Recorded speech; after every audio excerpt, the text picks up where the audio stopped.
The biggest thing that we hear complaints about is response time from their service provider. So, they'll very commonly complain that they'll put in a ticket or they'll call in for support and then they don't hear anything for a day or two. And depending on the issue, a day or two may be okay, but if I'm having an emergency where I can't do something, then that's a problem. It's also a problem if the employee is just stuck. Let's say that my Outlook just fails to work and I can't send emails out. Well, I can't communicate with people anymore via Outlook. And so that becomes a problem for that particular employee. Well, he can't work or she can't work. So then at that point, I'm stuck and I'm just waiting around for an IT guy to call me back. And I'm waiting for 2 or 3 days until they get, a response to me where finally they, fix it.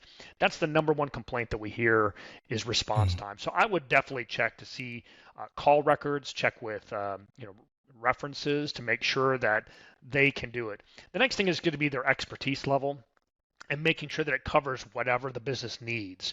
So if you've got a specialized ERP system that has issues that you need for your manufacturing business, well, you don't want to make sure that either the service provider that you're selecting has experience working with that, or can work with the support for the ERP system to get whatever they need completed. So that's going to be upgrades, maintenance, repairing of the software, troubleshooting issues, of course, but it's going to be any of those types of things that you're going to really look out for.